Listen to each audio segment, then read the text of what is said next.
Bismillahirrahmanirrahim. Assalamualaikum warahmatullahi wabarakatuh.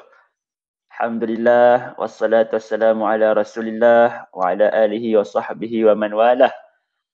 Okay, apa khabar semua penonton dan pengikut setia Momen Buku dan juga Pustaka Permata Ummah? Ya, alhamdulillah hari ini salam 12 Ramadan 1442 Hijrah dan alhamdulillah Allah Subhanahu Wa Taala untuk kita bersama-sama bersiaran langsung dalam sesi My Book Time pada hari ini, alhamdulillah. Dan hari ini juga bukan calang-calang ya, panel pembentang dan juga buku yang akan dikupas oleh beliau pada hari ini, iaitu tidak lain dan tidak bukan judul Fiqh Siyasah Khalifah Abu Bakar As-Siddiq radhiyallahu an. Ini bukan biasa-biasa sebab bukunya tajuk pun sudah begitu orang kata gah dan juga ditulis oleh seorang ulama negarawan yang tidak asing lagi bahkan daripada kita, iaitu Datuk Seri Tuan Guru Haji Abdul Hadi Awang. Masya Allah. Jadi alhamdulillah hari ini Allah berikan kita keizinan, kelapangan masa untuk sama-sama kita berdiskusi, berbincang, bertukar-tukar pendapat dan fikiran untuk kita sama-sama mengambil ibrah sedikit sebanyak daripada kisah Khalifah Abu Bakar As-Siddiq selaku Khalifah Islam yang pertama dalam sejarah, insya-Allah. Pada sesi yang seterusnya, sukacitalah untuk saya perkenalkan serba sedikit siapakah ataupun apakah latar belakang penerbit buku Fiqh Siyasah ini, iaitu Pustaka Permata Ummah Sendirian Berhad. Jadi untuk makluman penonton semua, alhamdulillah Pustaka Permata Ummah ni merupakan sebuah rumah penerbitan yang bertanggungjawab dalam menerbitkan dan mengedarkan buku-buku ataupun karya-karya Datuk Seri Tuan Guru Haji Abdul Hadi Awang ataupun yang lebih mesra kita kenal sebagai Ayah Cik secara bermutu tinggi. Dan alhamdulillah sehingga kini sejak penubuhan Pustaka Permata Ummah pada tahun lalu iaitu 2020 ataupun mungkin sebenarnya lebih awal lagi. Dia sebelum keluar nama Pustaka Permata Ummah tu sudah ada nama yang tidak rasmi. Cuma nama rasminya baru timbul ketika awal Januari 2020. Dan alhamdulillah telah pun setahun perjalanan PPU ni ataupun Pustaka Permata Ummah dan kini telah pun menerbitkan lebih daripada 20 buah buku ataupun buku dan juga e-buku. Ya, itu kalau sahabat-sahabat perasan di poster ini boleh nampak buku terbaru kami iaitu Fiqh Ramadan sepenuh bulan Ramadan yang mulia ni, dan boleh nampak juga di situ senarai buku yang telah pun diterbitkan oleh kami. Jadi kalau sahabat-sahabat berminat untuk mendapatkan buku keluaran kami Pustaka Permata Ummah, jadi boleh layari www.pustakapermataummah.com ataupun boleh saja pergi kepada laman sosial kami di Facebook dan Instagram, insya-Allah.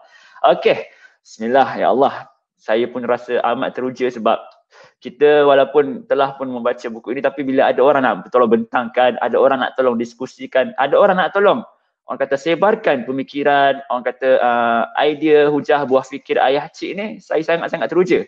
Sebab kita dapat, kita sedar dan kita perasan, kita tahu bahawasanya ada orang di luar sana yang berminat untuk menyebarkan, untuk membincangkan buah fikir Ayah Cik melalui salah satu buku beliau iaitu Khalifah Abu Bakar As-Siddiq, insya-Allah. Jadi tanpa melengahkan masa, saya mempersilakan saudara panel pembentang kita pada hari ini untuk masuk ke dalam siaran. Assalamualaikum saudara panel. Waalaikumsalam warahmatullahi wabarakatuh. Alhamdulillah. Apa khabar? Alhamdulillah juga. Ramadan Karim. Alhamdulillah. Allahu Akram. Jadi saudara Hussein bersiaran dari mana itu? Saya sekarang duduk kat Nilai, balik kampung, tak tahu balik ke tak raya ni. Oh, Nilai. Masya-Allah. Nilai tu di USIM lah kan? Praktikal sekarang. Okay. Oh, Masya-Allah. Terbaik. Jadi untuk makluman teman-teman, saudara-saudari yang menonton, Hussein ni merupakan mahasiswa jurusan Quran Sunnah. Universiti Sains Islam Malaysia, Masya-Allah. Bukan biasa-biasa jurusannya. Saya pun biasa-biasa jurusan. Tak sehebat Hussein ni, jadi sangat-sangat teruja lah bila kita dapat bersama-sama dengan panel yang akan mengupas juga sebuah buku, sebuah karya yang sungguh hebat, Masya-Allah. Jadi alhamdulillah, mungkin kot kita boleh mulakan kita punya sesi bincang-bincang sama-sama ni, Hussein? Betul. Ya, okay, insyaAllah. Jadi untuk teman-teman juga yang menonton, jangan lupa kongsikan siaran ini. Boleh juga tag kawan-kawan, sebar luaskan kepada semua kenalan di luar sana. Supaya kita pada pagi Ramadan yang sungguh barakah ini, insyaAllah kita sama-sama dapat berhasil memperoleh manfaat, insyaAllah. Tinggalkan komen dalam ruangan komen di sana. Mungkin saya boleh dapat baca sekali kalau sudah ready. Ya, sempena selama Hari Buku Sedunia yang telah pun berlangsung semalam. Macam ada satu event besar je. Yang telah pun berlaku semalam pada 23 April, kita pun kebetulan pula hari ni kita sembang pasal buku. Jadi insyaAllah moga-moga aura Hari Buku Sedunia tu dapat terus sentiasa kita terapkan dalam diri untuk menjadi seorang pencinta ilmu, insyaAllah. Okay, bismillahirrahmanirrahim. Jadi kita mulakan dengan orang kata soalan pertama lah untuk Hussein. Okay, bismillah. Jadi boleh tak saya nak tahu macam mana Hussein orang kata kisah jatuh cinta pandang pertama dengan buku ini. Macam mana Hussein boleh terjumpa buku ini? Macam mana kisah di sebalik tabir? Macam mana Hussein boleh jumpa dan kemudian berminat pula untuk menghabiskan seterusnya mengkhatamkan buku ini pada hari ini. Okey, saya dengan segala hormatnya mempersilakan Hussein untuk menceritakan. Bismillahirrahmanirrahim. Terima kasih kepada saudara moderator yang anggap senior Ana sendiri lah. Secara jujurnya Ana kejut juga bila dapat tahu moderator kita pada kali ini ialah saudara Muhaimin Safarudin yang Anda anggap sebagai guru Ana sendiri yang banyak juga review buku dan sebagai kata duta lah kepada Pustaka Permata Ummah. Dan untuk soalan tadi, dan Ana agak segan dengan saudara Muhaimin, sepatutnya dia jadi panel lah dan sebagai moderator saja. Tiba-tiba Ana pun kena belajar juga. Tiba-tiba jadi terbalik pula. InsyaAllah lepas Ana jadi moderator dan saudara Muhaimin pula boleh jadi panel pada buku-buku Pustaka Permata Ummah. Berbalik kepada soalan yang saudara moderator tanya tadi berkenaan dengan kenapa saya berminat dengan buku yang agak saya macam agak hebat lah untuk dibicarakan pada kali ini, yang diterbitkan oleh Pustaka Permata Ummah sendiri yang dikarang oleh Tuan Guru Abdul Hadi dan kawan. Ana kira dua faktor yang Ana rasa perlu diutarakan pada kali ini. Pertama sekali, secara jujurnya lah, Ana apabila membaca ataupun melihat muka buku tu terlihat nama Tuan Guru Abdul Hadi Awang, tiba-tiba terasa teringin nak membaca sampai habis. Dan bukan buku ni saja sebenarnya Ana dah habiskan banyak lagi buku yang selebih-lebihnya lah, macam Sabah dan Tirupan Al-Quran dan sebagainya. Dan sekarang sebenarnya dah lama dah baca buku ni, daripada habis bulan tahun lepas lagi kot, tiba-tiba disuruh buat review, terpaksa kena baca balik untuk ingat poin-poin tu. Dan sekarang Ana tengah baca buku tentang Islam Demokrasi sebenarnya, baru-baru buka 2-3 untuk ni, untuk habiskan dia. Kembali kepada soalan tadi, kita kenal IT atau Tuan Guru Abdul Hadi Awang sebagai seorang tokoh politik dan sebagai seorang figur dalam negara kita sendiri, tokoh dalam negarawan dan Rabbani kepada ummah Islam khususnya. Apabila sebut Tuan Guru Abdul Hadi Awang, kita terbayang bagaimana beliau berupaya ataupun berjaya menghasilkan berpuluh-puluh buku yang mana sangat berkualiti. Yang antara saudara moderator bagi tahu tadi lah, Tirupan Al-Quran, Sabah, Fiqh, Ramadan dan sebagainya. Yang mana kita rasa macam macam mana Tok Guru Haji Hadi ni boleh menulis dengan keadaan yang dia sebagai YB lagi, duta khas menteri lagi, dan dengan memegang sebagai YB kena pergi lawak adun, kena pergi parlimen, dan ialah kita dimaklumkan dia sakit kan, IJN, kena pergi ulang alik IJN. Bagaimana dia boleh mengisi masa yang sebaik-baiknya dengan menulis? Dan untuk menulis ni saudara kena membaca. Dia tak boleh menulis tanpa ilmu dan ada poin, so kena membaca, kena kajian. So anak teridola dengan Tuan Guru Abdul Hadi Awang bukan dari sudut politik sahaja, tetapi dari sudut penyebaran dakwah dan ilmu. Bagaimana beliau menggunakan masa yang dia ada dengan sebaik-baiknya untuk memberi manfaat kepada umat. Itu kita boleh tengok. Yang itu poin pertama. berkenaan dengan tokoh penulis sendiri. Yang nak kira memang orang semua kenal lah Tok Guru Haji Hadi ni. Mungkin dari sudut politik, mungkin dari sudut dakwah dan mungkin dari sudut ilmu. Dan kita tahu Tok Guru Haji Awang ni setiap hari Jumaat dia akan ke Rusila dan menghabiskan pengajian dia lah. Dan kita pun maklum bagaimana dia berjaya menghabiskan tafsir Quran 2 kali khatam. Kita khatam Quran bulan Ramadan. Tafsir tadabbur tu tak bila entah. Tapi Tuan Guru Haji Hadi dia berjaya mengkhatamkan 2 kali tafsir Al-Quran di Masjid Rusila. Yang mana walaupun jadual agak padat lah bagi anak sebagai ni dan banyak lagi tugas yang dibawa olehnya. Dan poin pertama.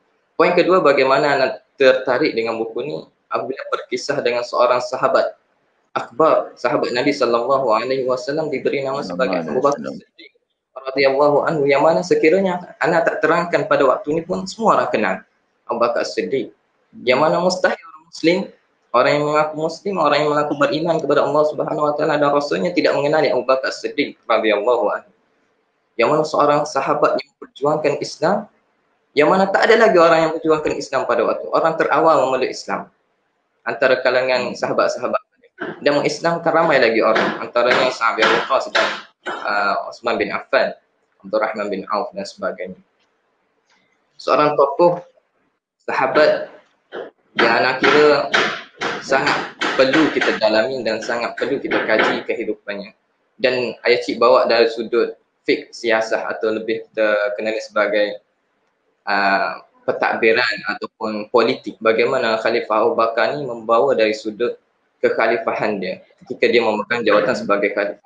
Sekiranya antum baca buku ni, dia tak mudah dari sudut kelahiran dia, bagaimana dia beramalah dengan Nabi, bagaimana dia berjuang dengan Islam. Dia terus kepada bagaimana dia naik sebagai khalifah. Dan permulaan buku ni dia start dengan bagaimana Bani Saqifah berlaku dan bagaimana kewafatan Nabi SAW berlaku. Yang mana yang merujuk kepada memang Tok Guru Haji Hadi mendetailkan perkara yang berkait dengan fiqh siasah. Yang mana bermula dengan tu kita boleh nampak dah dia memang fokus kepada fiqh siasah. Dia bukan daripada awal bagaimana dia menjuangkan Islam, dan mungkin kita boleh baca dalam buku-buku lain berkenaan dengan itu. Kalau tambah lagi ni pun dah tebal lah ni. Kalau tambah lagi mungkin 2-3 jam tambah. So Tok Guru Haji Hadi memfokuskan kepada fiqh siasah sahaja, tetapi secara detail. Disebutkan nama dia satu persatu, siapa ketua dia, siapa pemimpin dia. Ini secara detail yang diterangkan oleh Tok Guru Haji Hadi. Dan diambil dan diterjemahkan dari kitab-kitab muktabar seperti Bidayatun Nihayah, Rahiqul Makhtum dan sebagainya. Yang kalau antum baca, sangat menariklah bagi anda untuk ni. Pertama sekali, berkenaan dengan Abu Bakar Siddiq, seorang sahabat yang paling terawal memeluk Islam, bagaimana dia mendapat gelar As-Siddiq yang diberi oleh Nabi SAW sendiri. Para Quraisy ataupun para pemimpin Quraisy, yang mana keseluruhan orang Quraisy pada waktu itu mengingkari bagaimana berlakunya mukjizat Isra' dan Mi'raj. Dan Abu Bakar pada ketika itu hanya dia seorang yang membenarkan kata-kata Nabi SAW, sehingga ia digelar sebagai Siddiq ataupun yang membenarkan apa yang diucapkan oleh Nabi SAW. Ketika Nabi SAW Isra' dan Mi'raj, lalu Abu Jahal pun Nabi bercerita kepada Abu Jahal, wahai Abu Jahal, aku telah mendapat satu berita. Lepas tu Nabi pun menerangkan kepada Abu Jahal. Abu Jahal mendengar kisah ni, dia nampak, ni satu peluang untuk aku untuk menggaguh-gugat keimanan orang Islam pada waktu itu. Jadi dia pun berkata kepada Nabi Muhammad SAW, hendak tak aku kumpulkan seluruh orang Mekah ni, Quraisy ni, supaya kau sampaikan apa yang kau dapat pada malam tersebut. Lalu Nabi gembira, mudahlah kerja aku, tak perlu aku kumpul sebab dah ada orang mengumpul. Lalu dikumpul orang ramai. Dikumpul, lalu Nabi bercerita bagaimana berlaku Isra' Mi'raj, dia naik burak, bagaimana dia melihat syurga dan neraka, bagaimana dia bertemu Allah Subhanahu Wa Taala dan bagaimana dia menerima kefarduan solat. Lalu apabila mendengar berita itu, Abu Jahal pun mengatakan penipu. Semua orang yang ada keimanan di dalam diri dia mula agak terumbang-ambing apabila mendengar tentang Isra' dan Mi'raj, yang mana tak masuk akal lah kita kita kira kalau kita berada pada waktu tu mungkin kita macam serius lah. Naik ke langit Baitul Maqdis dalam masa satu malam kita nak pergi naik flight pun macam dulu tak ada flight kan. Dulu naik unta pun dalam masa sebulan pergi, sebulan balik. Mustahil pada waktu itu. Tetapi Abu Bakar Siddiq radhiyallahu anhu ketika mana dia mendengar Nabi SAW berkata begitu, dia kata Nabi SAW seorang yang benar dan aku akan membenarkan apa yang dia katakan kepada. Apa yang dia bagi tahu aku akan benarkan. Hatta sekiranya aku melihat satu dinding yang putih, Abu Bakar kata kepada Quraisy, sekiranya aku melihat satu dinding yang putih, yang berwarna putih, tetapi datang Nabi Muhammad SAW kata, tidak wahai Abu Bakar, ini adalah hitam. Nescaya aku akan kata ini adalah hitam walaupun mata aku melihat benda yang adalah putih. Ini bagaimana i'tiqad ataupun pegangan orang Islam yang beriktikad dengan perkara yang gaib. Tadi kan kita bila orang bafi udal muttaqin allazina yu'minuna bil ghaib. Orang yang beriman dengan perkara gaib. Yang mana orang Islam ni dia tidak beriman dengan apa yang dia lihat sahaja. Dia tu beriman dengan perkara gaib yang melibatkan perkara yang tidak nampak, perkara yang tidak pernah dia dengar dan perkara yang tidak pernah dihidup oleh dia. Macam surga, neraka, pahala dan sebagainya. Dan sifat inilah yang ada di dalam Abu Bakar As-Siddiq radhiyallahu anhu. Yang mana dia beriman betul-betul dengan apa yang Nabi SAW sebut. Apa perkara yang tidak masuk akal pada pandangan dia sendiri. Yang mana orang kata mustahil benda ni boleh berlaku. Atau perkara ni macam tak logik lah pada kita kan. Macam satu malam pergi Baitul Maqdis naik ke langit apa semua. Mustahil perkara ni berlaku. Dan pada waktu ini berlakunya pada waktu ini pada permulaan Islam. Yang mana tak ada lagi mukjizat lain. Yang mana pengikut Nabi pun tak ada lagi pada waktu ini. Dan mana Al-Quran pun beberapa ayat saja turun mungkin pada waktu ini. Yang mana pegangan orang Islam tu mungkin tak berapa kukuh lagi. Tapi pada Abu Bakar As-Siddiq, apa yang diucapkan oleh Nabi SAW itu adalah yang tidak boleh disanggah sama sekali. Itu kemudian bagi anda sendirilah 2 poin ataupun 2 faktor yang menarik minat anda untuk membaca buku ini berkait dengan penulis sendiri Tuan Guru Haji Abdul Hadi Awang dan tokoh yang kita bicarakan seorang sahabat yang perlu kita kaji dan perlu kita dalami kisah yang terutamanya dalam siasah sendirilah. Wallahu ta'ala alam itu secara permulaan dah mukadimah bagi anda sendiri. Terima kasih. Tambah. Masya Allah, mukadimah pun sudah saya kira cukup tuntas lagi padu. Apatah lagi isi dalam yang belum lagi kita dengar tu ni. Insya Allah. Jadi macam itulah seperti mana kata saudara Hussein tadi,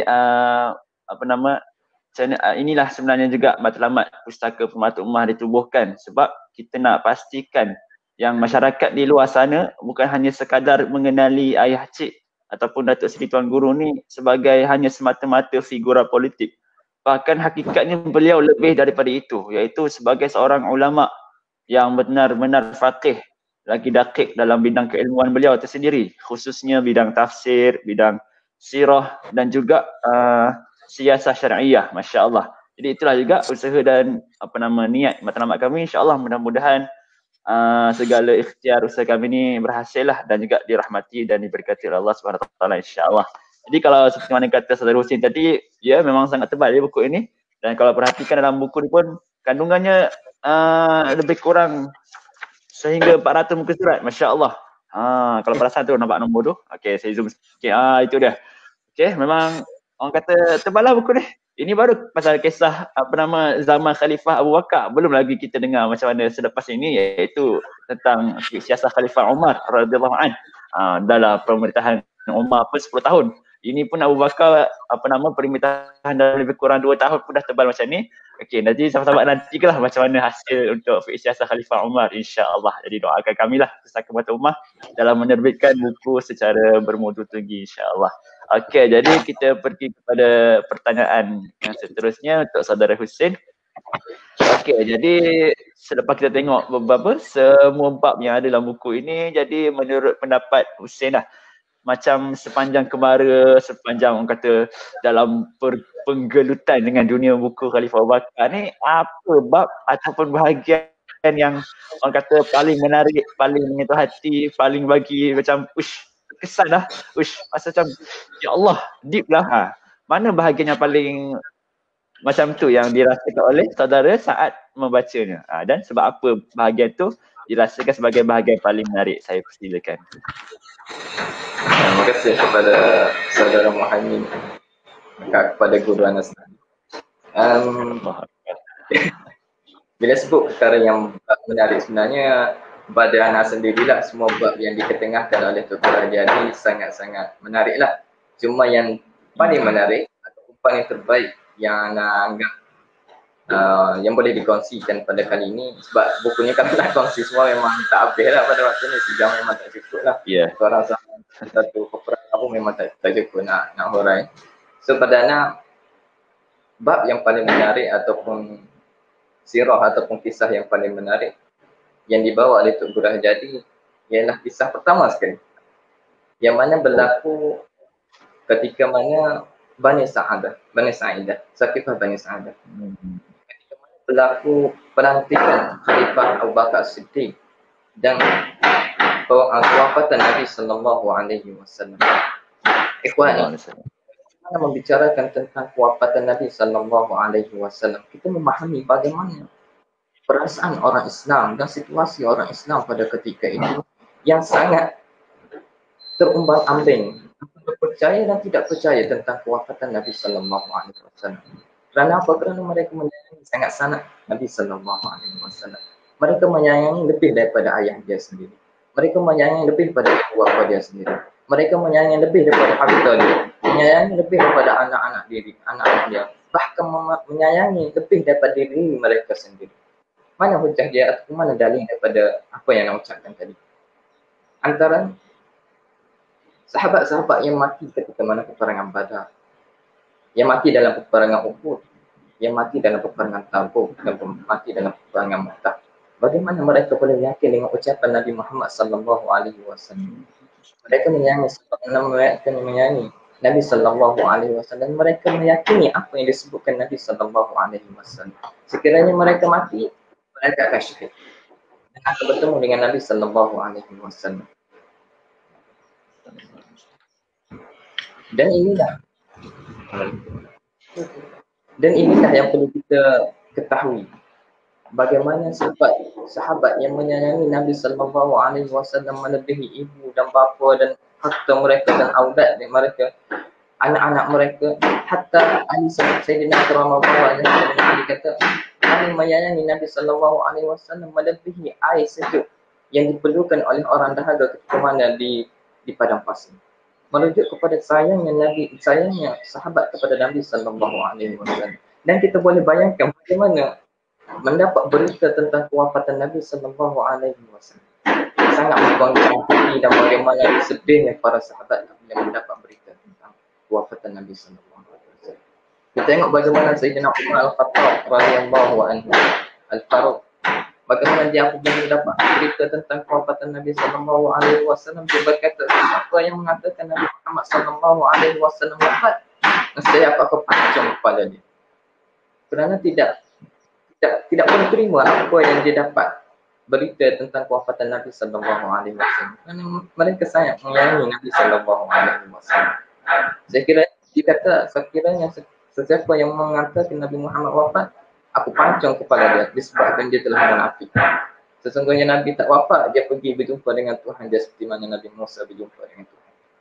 Lalu dijawab oleh Sayyidina Abu Bakar Siddiq radhiyallahu anhu, katanya, ala man kana ya'budu Muhammad fa inna Muhammad qad mat wa man kana ya'budu Allah fa inna Allah hayyun la yamut.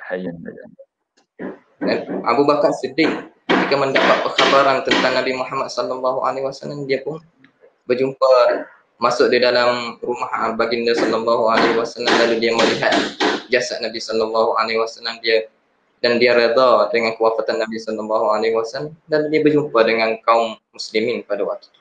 Lalu dia berkhutbah, ala man kana ya'budu Allah, ala man kana ya'budu Muhammad fa inna Muhammad qad mat. Siapa yang menyembah Nabi Muhammad, sesungguhnya Nabi Muhammad telah mati. Wa man kana ya'budu Allah fa inna Allah hayyun la yamut.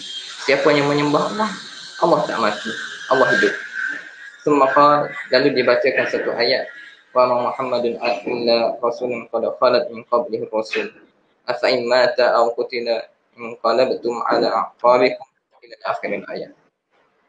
Abu Bakar menyebut satu ayat yang mana Umar kata, aku tidak pernah menyangka ada ayat seperti ini. Setelah dibacakan oleh Abu Bakar, baru aku tahu, oh, seolah-olah baru turun ayat ini. Kerana tak ada dalam fikiran aku ayat ini, melainkan setelah Abu Bakar membacakan ayat ini. Lalu mereka pun mereda dengan apa yang ditentukan oleh Allah Subhanahu Wa Taala. Dan mereka meredai kewafatan Nabi Sallallahu Alaihi Wasallam. Pada waktu inilah bermulanya bagaimana Bani Sa'idah ataupun Saqifah Bani Sa'idah pelantikan Khalifah Abu Bakar Siddiq radhiyallahu anhu. Ketika mana dia mendapat tahu berita orang kaum Ansar telah berkumpul, bermusyawarah, bersyura untuk melantik pemimpin daripada kalangan mereka di Saqifah Bani Sa'idah. Lalu Abu Bakar Siddiq, Umar Al-Khattab dan Abu Ubaidah pergi bertemu dengan saudara mereka kaum Ansar untuk berbincang tentang khalifah. Kerana apa? Kadang-kadang orang Syiah lah selalu mengumpulkan atau propaganda mengatakan bahawa Abu Bakar ni dengan Umar ni lapar kepada jawatan. Tak nak mengurus jenazah Nabi sallallahu alaihi wasallam, sanggup meninggalkan jenazah Nabi kerana untuk mendapatkan jawatan. Ini adalah propaganda Syiah yang dibawa-bawa dalam dia orang punya kisah lah. Yang mana apa yang kita perlu faham tentang bagaimana pentingnya kewajipan menegakkan kekhalifahan ataupun pemerintah. Yang mana ketika mana telah wafatnya Nabi sallallahu alaihi wasallam, maka tak ada pemimpin. Mereka tak ada pemimpin yang boleh mengarah ataupun memberi arahan, yang mengatur tentera dan sebagainya. Tak ada pemimpin. Dan kita pun tahu bagaimana negara yang tiada pemimpin boleh menghuru-harakan masyarakat.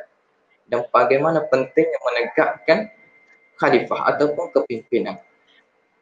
Penting, jenazah Nabi itu penting untuk diuruskan, untuk dimandikan, untuk dikebumikan. Tetapi ada benda yang lebih penting lagi, iaitu menjaga kemaslahatan ummah. Untuk menjaga kemaslahatan ummah demi menjaga perpaduan, kesatuan orang Islam pada waktu itu. Sekiranya semua orang berkumpul untuk menguruskan jenazah Nabi sallallahu alaihi wasallam, memandikan semua pergi situ dan meninggalkan urusan kepimpinan, mungkin negara Madinah akan diserang oleh musuh kerana mereka tahu tak ada pemimpin. Kalau tak ada pemimpin, maka dia orang akan tak tahulah siapa yang memimpin, siapa yang memberi arahan untuk tentera, jadi kelang kabut. So untuk menyelesaikan masalah ini, Abu Bakar Siddiq radhiyallahu anhu dan sahabatnya Umar Al-Khattab dan Abu Ubaidah berjumpa dengan kaum Ansar. Mereka berbincang sesama mereka. Kaum Ansar kata, kami pemimpin dan kamu juga pemimpin. Yang mana sebahagian daripada kamu pemimpin, kami pula pemimpin antara kami. Lalu disanggah oleh Umar Al-Khattab radhiyallahu anhu. Dia kata, pemimpin antara kamu dan pemimpin antara kami menyebabkan perpecahan. Tak boleh ada pemimpin, dua orang pemimpin di dalam satu negara. Ini akan memunculkan ataupun mewujudkan kabilah-kabilah yang kecil-kecil lalu ditindas dan berlaku peperangan antara kabilah. Tak boleh macam tu. Dia kena ada satu pemimpin saja untuk satu negara yang diajar oleh Nabi sallallahu alaihi wasallam. Dan kita tengok dalam sebuah hadis dengan anak, bagaimana Nabi menyarankan sekiranya kamu musafir tiga orang musafir. Lalu Nabi kata, pilih salah seorang di antara kamu sebagai pemimpin. Bagaimana Nabi SAW mengajar kita perlu ada pemimpin walaupun dalam perjalanan musafir. Ini tambah-tambah lagi lah tentang kepimpinan, bagaimana menjaga negara, perlu ada pemimpin. Lalu Abu Bakar berkhutbah, Umar pun berkhutbah juga. Lalu disepakati, apabila disebutkan satu hadis, A'immatun minal Quraisy. Ini pemimpin mesti daripada Quraisy. Yang mana perbincangan di sini, kenapa Quraisy disebut, adakah disebabkan Asabiyah, adakah disebabkan nak jawatan dan sebagainya. Disebutkan apabila Abu Bakar kaum Ansar setuju untuk dilantik sebagai pemimpin daripada kaum Quraisy. Lalu Abu Bakar pun mengangkat tangan Umar dan Abu Ubaidah. Dia cakap, baiklah antara kedua ni, kamu pilih siapa di antara kedua ni. Lalu Umar Al-Khattab radhiyallahu anhu pun bangun, dia berkata, aku berbaiat kepada Abu Bakar. Siapa yang menyangka, siapa yang rasa dia lebih layak daripada Abu Bakar Siddiq boleh bangun. Tak ada seorang pun daripada dia orang bangun daripada tempat mereka. Dan mereka mengakui orang yang paling afdal, paling terbaik selepas Nabi sallallahu alaihi wasallam Abu Bakar Siddiq. Yang paling rapat dengan Nabi sallallahu alaihi wasallam adalah Abu Bakar Siddiq. Itu lepas Umar bai'ah Abu Bakar Siddiq, lalu dituruti oleh kaum Ansar, lalu dituruti oleh kaum muslimin yang lain dan ahli bait sendiri dan sebagainya. Sedikit perbincangan kenapa kaum Quraisy diangkat sebagai pemimpin. Yang ini disebut banyak kali saya ingat oleh Haji Tuan Guru Abdul Hadi Awang. Kenapa kaum Quraisy diangkat sebagai pemimpin? Disebabkan pemimpin majoriti penduduk di situ ataupun dikenali pada waktu itu adalah orang Quraisy. Sekiranya kaum Ansar diangkat orang dalam kabilah-kabilah lain tak akan hormat. Maksudnya tak ada pengaruh yang kuat. Lalu dengan mengangkat kaum Quraisy, dia memberi kekuatan kepada Islam itu sendiri dan kepemimpinan itu sendiri. Ini adalah ijtihad ataupun siasah politik. Bagaimana kita melihat yang mana yang penting. Sekiranya contohnya di Malaysia sendirilah. Kenapa dilantik sebagai orang Melayu sebagai pemimpin, orang Islam sebagai ini disebabkan the majority. Bukan kita nak pinggirkan orang lain, tetapi melihat kepada situasi negara itu. Kerana kita orang Melayu bukan asabiah ataupun bukan rasis, tapi disebabkan majoriti kita orang Islam, majoriti kita orang Melayu, kita diangkat sebagai pemimpin. Itu untuk soalan kedua, bagaimana kita dulu kita daripada terima kasih kepada moderator yang menunggu. InsyaAllah. Subhanallah, alhamdulillah, Allahu Akbar. Itulah kupasan daripada bab ataupun bahagian yang sangat digemari oleh saudara panel kita, saudara Hussein, tentang bagaimana suasana ataupun situasi pemilihan dan pelantikan khalifah pada masa itu pasca kewafatan Rasulullah SAW. Allahu Akbar. Memang kita pun, bab kata saudara Hussein tadi, boleh terasalah macam mana suasana masa itu sangat genting dengan baru saja kehilangan insan yang paling tersayang. Tapi tiba-tiba kena pula buat urusan dalam sudut benda yang sangat besar, iaitu pemerintahan negara. Dan kat sini kita boleh belajarlah hikmah ataupun kenapa ijtihad ni boleh diambil oleh para sahabat. Kenapa mereka boleh mementingkan urusan pemilihan pemimpin terlebih dahulu, baru urusan pengebumian jenazah Rasulullah SAW.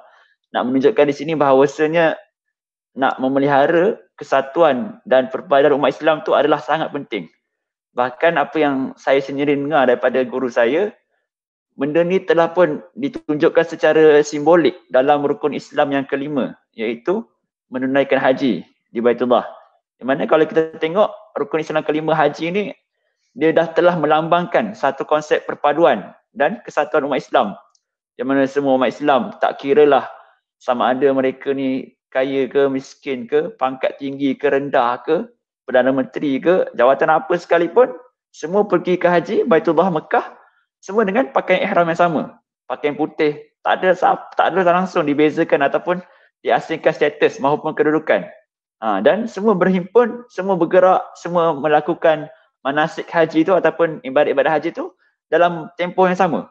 Nampak menunjukkan di sini bahawasanya pemeliharaan kesatuan umat Islam tu sangat penting. Bahkan melebihi benda-benda lain. Ini juga selalu yang disebutlah oleh para guru kami, di mana sangat tidak molek lah kalau kita jumpa di luar sana orang yang suka sangat nak menimbulkan isu-isu permasalahan umat Islam yang dari sudut khilaf, dari sudut benda-benda yang telah pun sebenarnya diselesaikan lama oleh ulama, tapi tiba-tiba nak timbulkan balik. Dan benda itu telah menyebabkan kesannya, implikasinya habis umat Islam boleh gaduh, boleh orang kata cacah merba, berlaku pertelingkahan dan sebagainya. Dan benda ni sangat tidak orang kata tidak patutlah untuk dilakukan oleh kita sebagai umat Islam yang hakikatnya sebenarnya satu ukhuwah, saudara.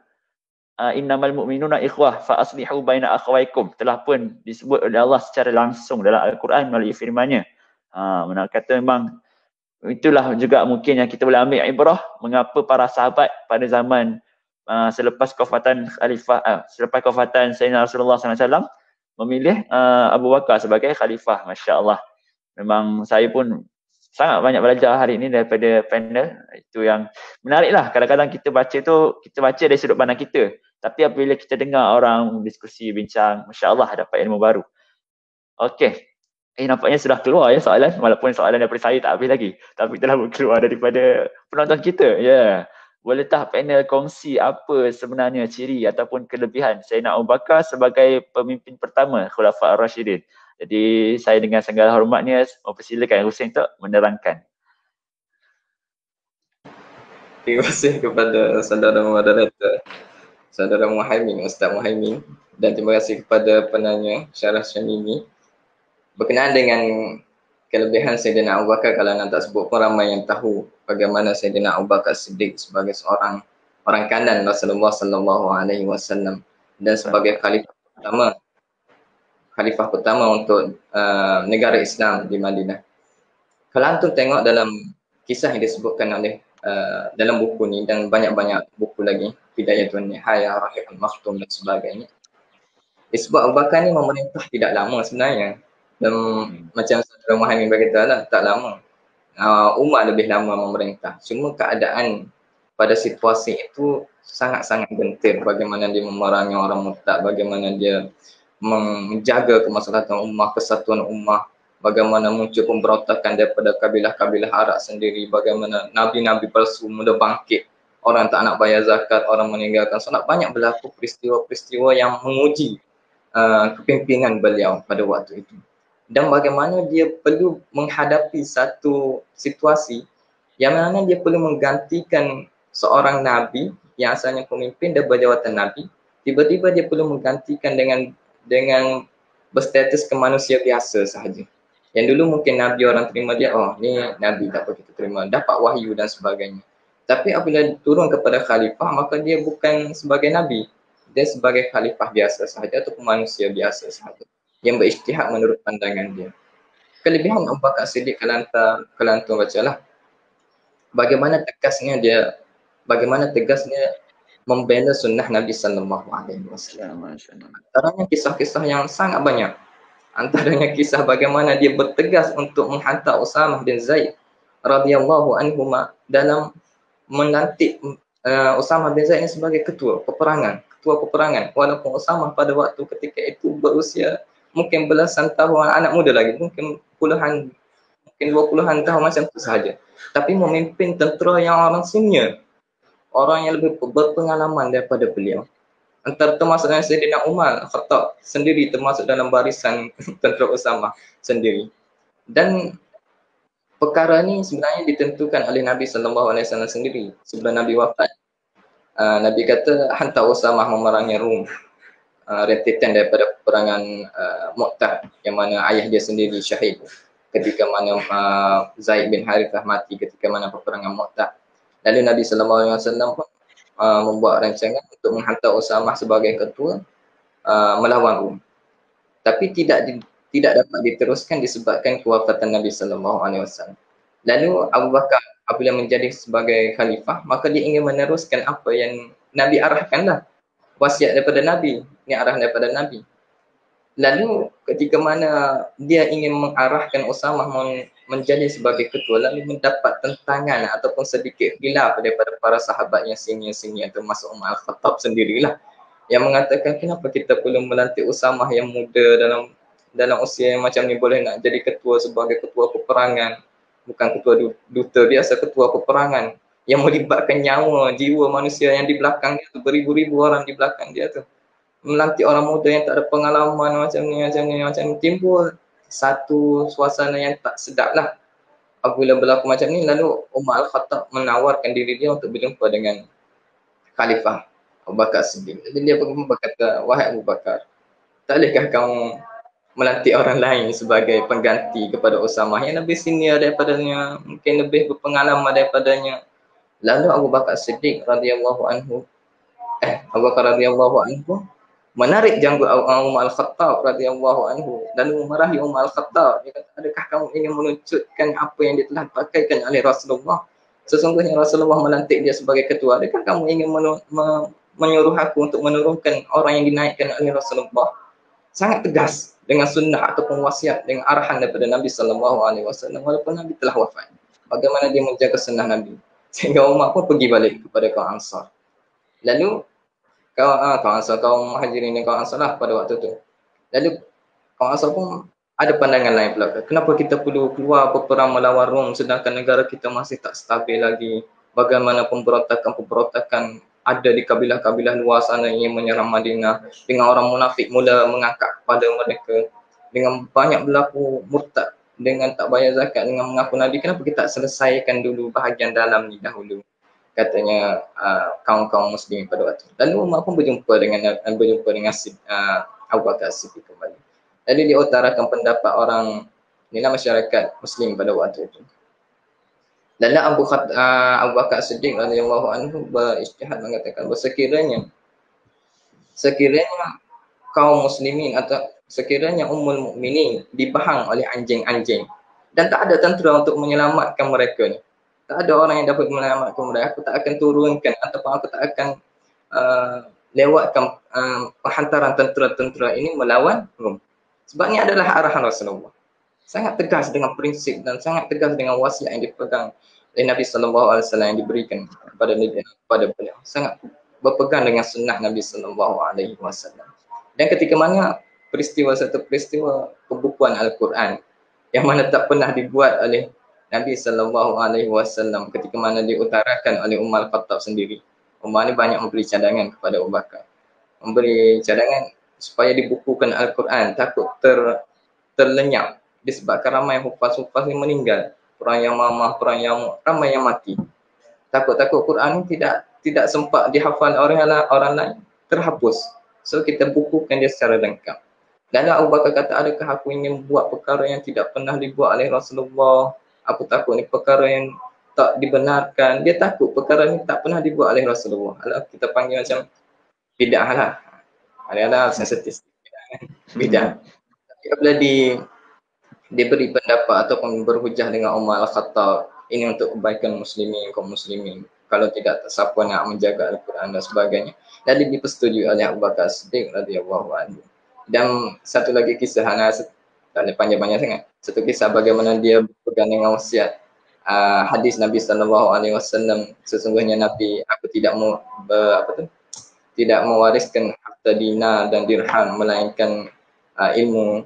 Dan tu Abu Bakar pegang sehingga dia tidak mewariskan harta-harta Nabi ni kepada ahli bait yang lain, sehingga berlaku khilaf sikit antara Fatimah, Ali dengan Abu Bakar Siddiq, kerana Abu Bakar Siddiq ni dia sangat kuat berpegang dengan sunnah Nabi sallallahu alaihi wasallam. Di samping yang lain banyak lagi ciri-ciri yang kelebihan Abu Bakar. Kalau nak sebut sini memang macam tak habis ni kalau sebut satu-satu ni. Dari segi kepimpinan dia sendiri dan bagaimana tegasnya dan bagaimana bijak dia mengatur kepimpinan dan bagaimana tajdid yang dia dibuat dalam kepimpinan dan keuangan dan sebagainya. Semoga menjawablah satu kelebihan dia berpegang dengan sunnah Nabi sallallahu alaihi wasallam. Allah dah. Terima kasih.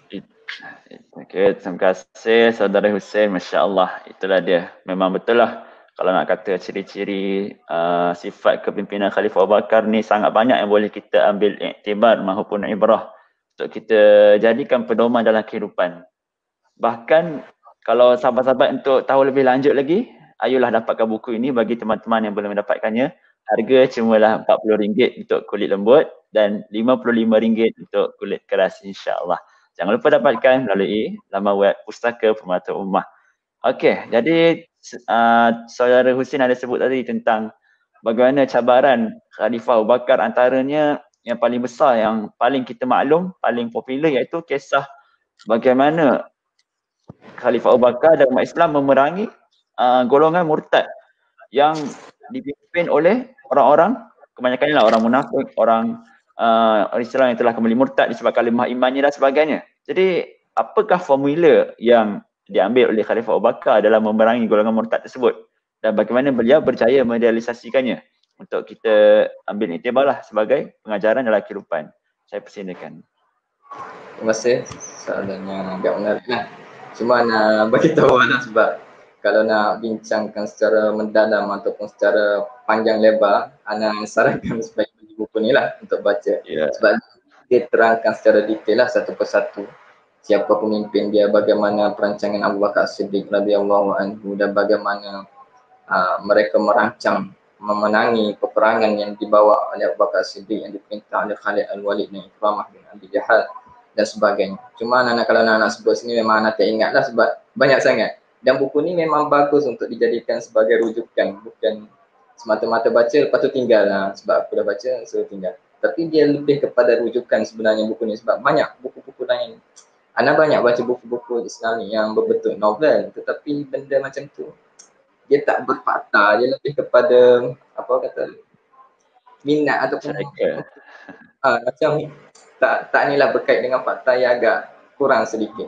Tapi buku ni dijelaskan secara detail dan disebutkan sumber satu persatu macam Bidayatul Nihayah, Rahiqul Maktum dan sebagainya, Tarikh Baghdad dan sebagainya supaya kita dapat tahu oh ni daripada ni untuk kita jadikan sebagai rujukan lah. Dan lebih tepat fakta dia berbanding kita yang baca melalui novel dan sebagainya. Berkenaan dengan soalan tadi, bagaimana Abu Bakar As-Siddiq memerangi Riddah, Ana sebagai awal lah sebab secara ringkas lah sebab kalau panjang ni tak sempat pula dan tu boleh baca dalam buku ni. Apabila berlaku kematian Nabi SAW, timbul keberanian kaum-kaum yang asalnya munafik atau inginkan pengaruh daripada kabilah-kabilah mereka. Yang mana pada waktu tu mereka mempunyai pengaruh. Pada kabilah ni dia ada pengaruh dia, yang ni kabilah ni mempunyai pengaruh dia. So bila dia angkat sebagai seorang ketua pemerintah, jadi dia orang tu macam dah kurang dah ni dia punya pengaruh. Lalu munculnya pelbagai golongan-golongan yang mengaku sebagai Nabi, yang mula memberontak, yang tak nak bayar zakat dan sebagainya. Ada orang tanya tentang mengingkari hukum zakat sehingga diperangi oleh Abu Bakar As-Siddiq radhiyallahu anhu, adakah mereka murtad? Dan benda ni Ana pernah tanya Dr. Ana sendiri lah, lecturer Ana sendiri. Sebab pembahasan dia agak panjang lah sebenarnya. Cuma ijtihad Abu Bakar As-Siddiq, mereka diperangi kerana mengingkari salah satu daripada rukun Islam dan mereka murtad dah kalau ikutkan. Daripada mengingkari zakat, mengingkari solat dan mengingkari rukun-rukun Islam itu sendiri walaupun mereka mengucapkan syahadah. Dan diperselisihkan dengan Umar sendirilah. Umar kata, adakah kamu ingin memerangi orang yang mengucapkan kalimah syahadah? Umar kata, tanya Abu Bakar. Umar kata dia meninggalkan zakat, meninggalkan rukun Islam. Sekiranya mereka tidak mahu membayar zakat walaupun seutas tali. Zakat yang perlu dibayar oleh mereka seutas tali, tapi mereka tak nak bayar seutas tali. Aku akan perangi. Bukan kerana harta. Seperti kita kena faham, bukan kerana harta, tetapi syariat Islam yang perlu kita tegakkan, yang perlu kita kukuhkan atau perlu kita pasahkan di dalam negara. Kalau kita macam berkait dengan harta, apalah sangat 2.5%, macam 25%, sikit saja macam tu. Tapi berkait dengan syariat Islam kita mesti tegakkan. Timbul pelbagai golongan yang mengaku sebagai Nabi, contohnya Tulaihah, Sajjah bin Harith dan Musailamah Al-Kadzdzab yang mempunyai pengaruh yang besar dalam kabilah mereka. Musailamah Al-Kadzdzab mempunyai pengaruh yang sangat besar yang boleh memerangi orang Islam dengan tentera yang banyak.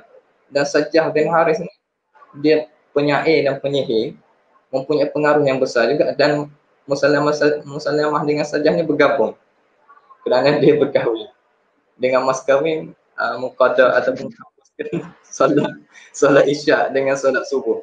Allah Ta'ala alam macam mana mereka menggunakan hawa nafsu mereka, menukar balikkan agama, bagaimana mereka mengikut hawa nafsu mereka sehingga mereka menggugurkan syariat salat. Lalu diperangi oleh Abu Bakar As-Siddiq radhiyallahu anhu satu persatu sehingga dimenangi oleh kaum muslimin yang dipimpin oleh Khalid Al-Walid. Secara keseluruhannya Khalid Al-Walid lah. Dan ada beberapa pecahan-pecahan kecil tentera-tentera yang dipimpin oleh Ikramah bin Abu Jahal, Abu Ubaidah dan sebagainya yang banyak disebutkan di dalam buku ini secara detail lah kalau nak tengok. Antaranya Musailamah Al-Kadzdzab, bagaimana peperangan Yamamah yang mengorbankan ramai sahabat yang hafaz yang timbul pendapat daripada Umar Al-Khattab supaya dibukukan Al-Quran. Sebab ramai yang mati hufaz para sahabat, berapa ratus tak ingat berapa yang meninggal pada waktu peperangan Yamamah. Dan di mana ketika mana berlaku peperangan, seorang sahabat Nabi SAW Barra radhiyallahu anhu ketika mana dalam peperangan dia menawarkan dirinya supaya dilontar ke atas supaya dia naik, supaya dia boleh buka pintu gerbang yang dikawal oleh Musailamatul Kadzdzab, tentera-tentera dia, sehingga dapat memenangi peperangan itu. Bagaimana keberanian sahabat-sahabat Nabi dalam peperangan, kita boleh tengok dalam buku ni lah, banyak sangat dalam punya buku ni sendirilah disebutkan. Dan Tulaihah bagaimana dia sebenarnya Musailamatul Kadzdzab ni pernah mengaku dia sebagai Nabi di kawasan dia ketika mana zaman Nabi lagi, dan dia membunuh utusan Nabi SAW. Lalu Nabi mengutus tentera untuk menghadapi dia lah, tetapi tentera tu melihat sedikit, so perlu berundur dahulu, dan diganti oleh masa Khalifah Abu Bakar tu baru kembali memerangi Musailamatul Kadzdzab sebab tentera dia terlalu banyak. Tapi antara Nabi palsu yang masuk Islam balik, bertaubat kepada Allah Subhanahu Wa Taala, antaranya Tulaihah lah. Tulaihah ni apabila diperangi banyak, dia cakap dia dapat wahyu daripada Jibril. Lalu ramai yang percaya. Ketika mana berlaku peperangan, orang tanya, Jibril turun tak bagi wahyu? Kejap lagi. Lepas tu orang tanya pula, Jibril dah turun ke sampaikan wahyu? Belum lagi. Kali ketiga, dah sampai ke? Dah sampai dah. Dia cakap apa? Akan berlaku lepas ni perkara yang kau tidak pernah lupa. Lepas tu kabilah dia, yang ni penipu tak boleh percaya dah. Tak ada wahyu yang tidak memberi manfaat untuk mereka. So mereka pun meninggalkan, sebahagian daripada kelompok mereka meninggalkan Tulaihah dan meninggal, sehingga dia seorang-seorang dan dijadikan tebusan. Lalu dia bertaubat kepada Allah Subhanahu Wa Taala dan menunaikan haji. Waktu menunaikan haji, Abu Bakar pun pernah berjumpa dengan dia. Dan Abu Bakar kata, nak buat macam mana dia dah bertaubat kepada Allah Subhanahu Wa Taala. Kita tak boleh buat apa-apa dengan Tulaihah. Itu mungkin sedikit sebanyak daripada riddah ataupun peperangan memerangi orang murtad lah, sebab secara keseluruhan terlalu banyak untuk disebutkan satu persatu pun tak ingatlah kronologi dia, yang mana satu, yang mana yang Mamah ke Tulaihah dulu ke Sajjah dulu ke. Sebab tu anda sarankan supaya dapatkan buku ni lah untuk rujukannya lebih kuati, lebih tepat lah untuk kita tengok balik. Sebut sini memang tak ingat satu-satu. Terima kasih. Okey, masya-Allah, jazakallahul khair. Itulah dia. Telah kita dengar macam mana sifat Abu Bakar dalam memerangi golongan murtad.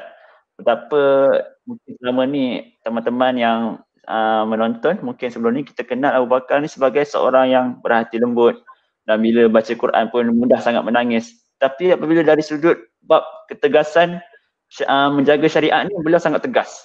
Sampai kan Umar yang kita kenal sebagai sahabat yang paling garang pun boleh tunduk dengan Sayyidina Abu Bakar dan ketegasannya. Sampai macam Saudara Hussein sebut tadi, boleh tarik janggut Umar. Nampak Masya Allah betapa dari sudut menjaga hukum Allah, syariat Allah, memang tiada kompromi, tiada pengecualian. Semua orang kena tegas. Begitulah sifat yang boleh kita ambil lah. Sehingga kan dengan sebab jasa orang murtad ni lah, Islam masa selepas kewafatan Rasulullah ni berjaya diperkukuhkan. Bahkan pihak luar pun boleh, orang kata, gerun dengan negara Islam Madinah masa itu. Termasuklah Rom dan Parsi. Sebabkan Abu Bakar dengan ijtihad beliau tetap juga menghantar tentera Usamah. Walaupun masa itu Madinah dilanda kekacauan, pergolakan politik dan sebagainya, tapi boleh hantar sebab benda itu sebagai satu peperangan psikologi yang akhirnya membuahkan hasil kemenangan kepada umat Islam lah, Masya Allah. Dan disebabkan juga jasa Abu Bakar lah, golongan murtad ni berjaya dihapuskan, dan ada juga mereka yang bertaubat. Contohnya Tulaihah tadi kan. Di sini menunjukkan bahawasanya walau betapa besar mana dosa sekalipun orang Islam tu, jika akhirnya dia bertaubat kepada Allah, nescaya insya-Allah Allah akan terima taubatnya. Dan apabila dia betul-betul, orang kata penulis ayat cik juga, bila orang bertaubat ni dia sungguh-sungguh, orang kata memperbaiki kesilapan dia, membuktikan keikhlasannya bertaubat dengan kembali berjuang menegakkan Islam, dan insya-Allah Allah akan terima dan Allah akan angkat namanya di langit. Dan Tulaihah telah pun menyertai tentera Islam juga pada masa zaman Khalifah Umar. Menunjukkan bahawasanya kita jangan pandang orang yang berdosa ni selama-lamanya berdosa, tak. Sebab kita pun, diri kita pun tak pasti macam mana akhir hayat kita. Sebab itulah kita sentiasa doa dalam surah Al-Fatihah setiap kali solat. Kami terus supaya akhir insya-Allah. Jadi saya kira masa pun agak mencemuri kita, jadi saya boleh tanya soalan yang terakhir untuk saudara panel kita yang insya-Allah punya sangat hebat ya.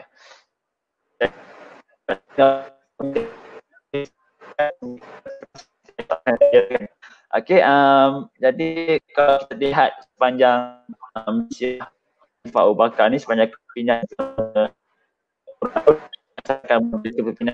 apakah yang boleh dicontohi oleh para pemerintah kita pada masa ini dalam nak memastikan suatu sistem pentadbiran yang bukan sahaja budiman, mana kata perlu jaga integriti, perlu jaga sahsia dan sebagainya, bahkan juga dia perlu beriman kepada Allah SWT.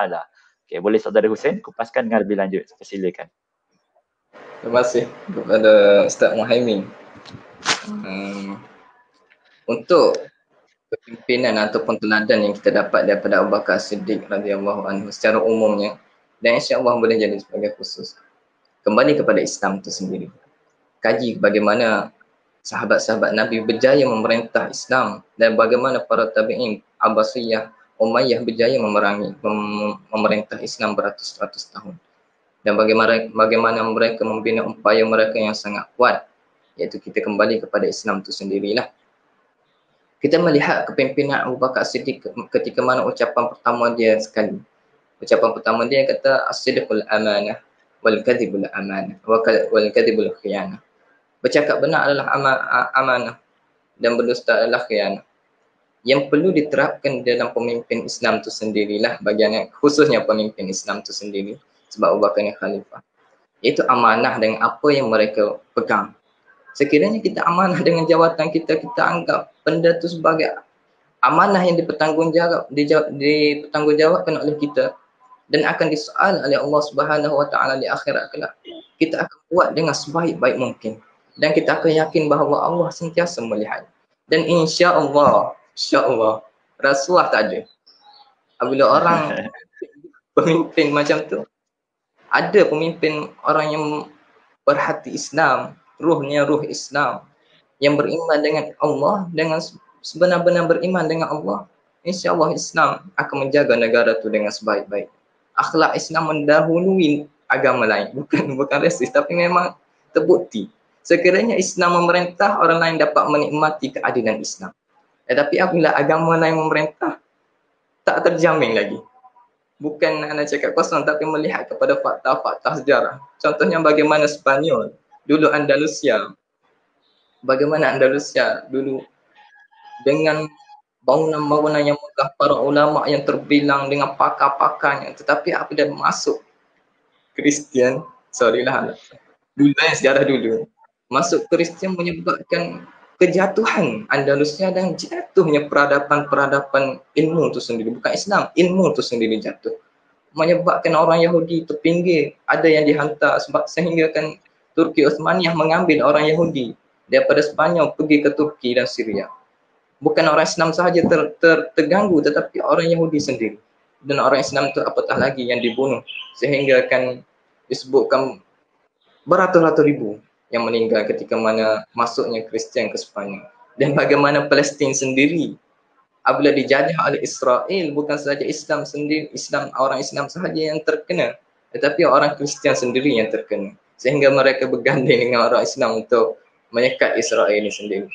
Itu antara fakta lah kalau kita tengok dalam sejarah itu sendiri, bagaimana Baghdad apabila diserang oleh Mongol dan sebagainya. Dan kita melihat bagaimana nikmatnya apabila pemimpin itu pemimpin Islam, yang berjiwa Islam, yang mengamalkan Islam.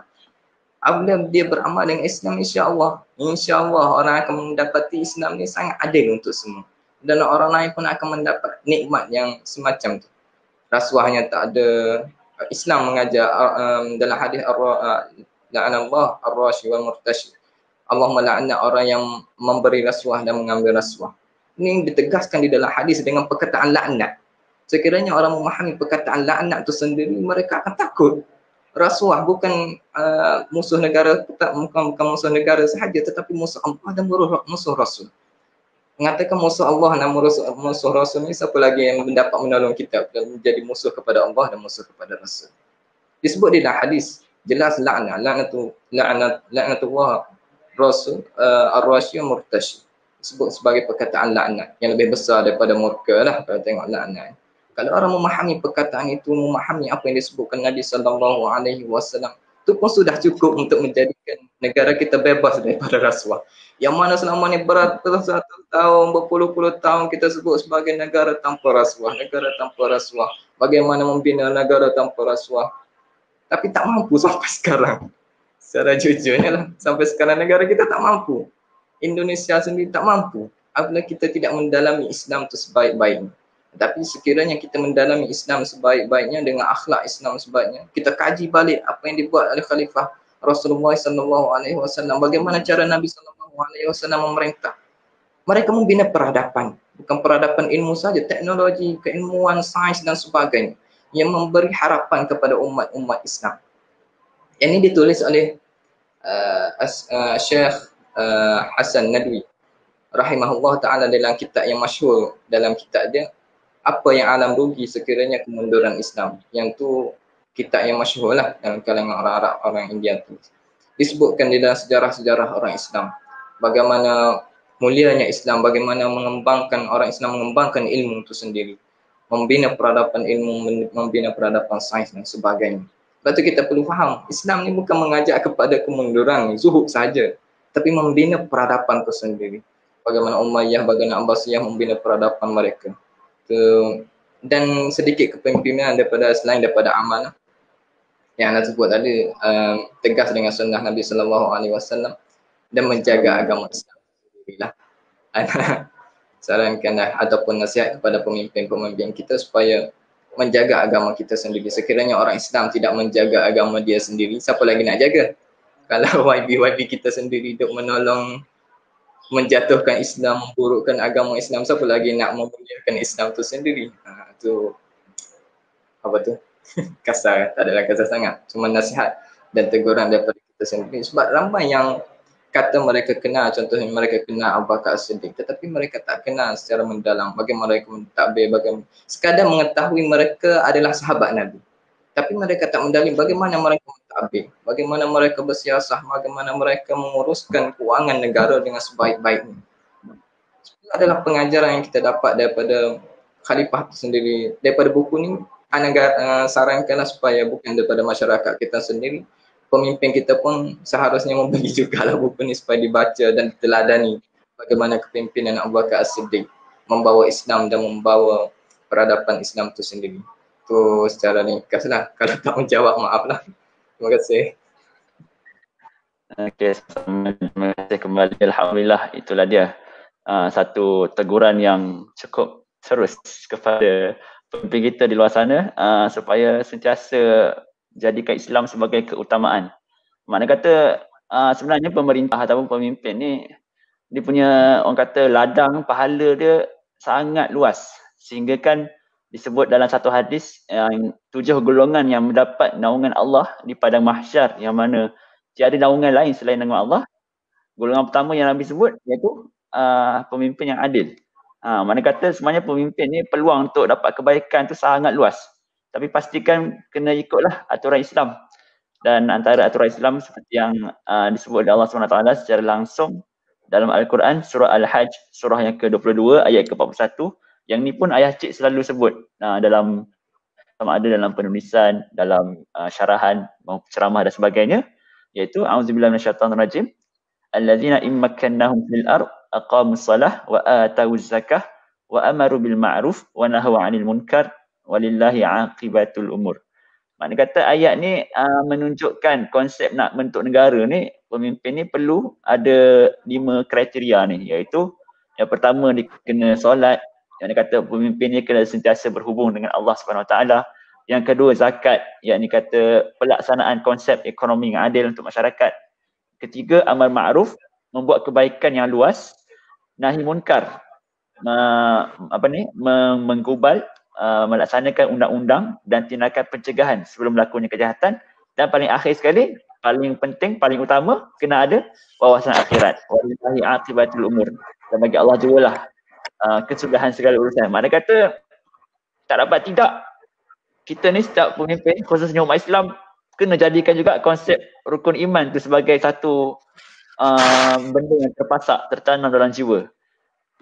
apa lagi yang boleh bantu kita dalam hidup ni kan, selain daripada jaga betul-betul rukun Islam, rukun iman, rukun ihsan sebagainya.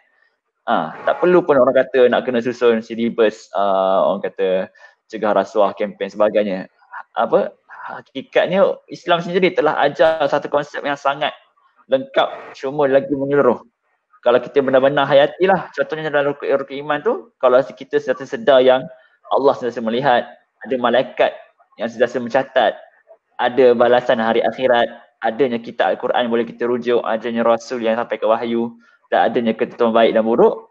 Dan Masya Allah, benda tu Insya Allah bukan sahaja pemimpin, bahkan seluruh umat Islam, dan akhirnya kesan tu akan terpantul juga kepada masyarakat. Insya Allah kita akan dapatlah kehidupan yang baik lagi, harmoni insya Allah. Jadi saya perasan dalam ruangan komen, Masya Allah, para pengasas momen buku pun yang sangat saya segani, lagi hormati pun menonton, meninggalkan komen, Masya Allah.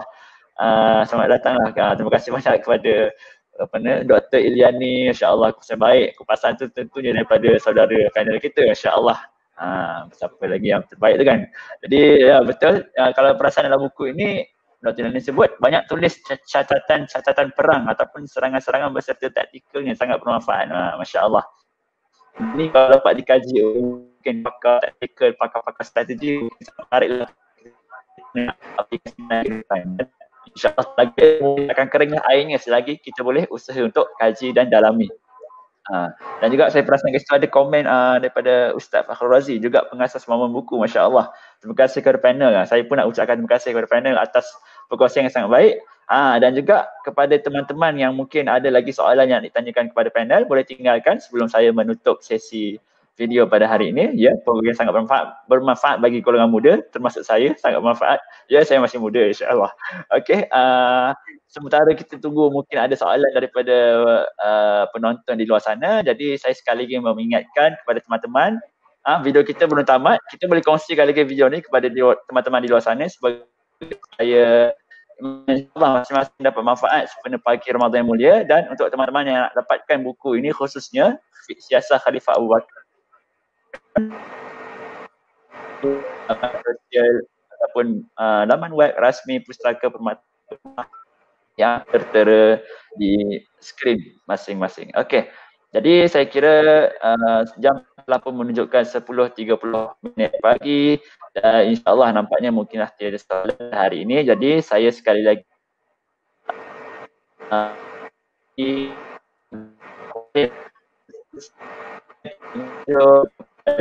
panel kita saudara Khairul Hussein yang saya hormati, dan insyaAllah terima kasih banyak juga kepada para penonton, para pengikut Pustaka Buku.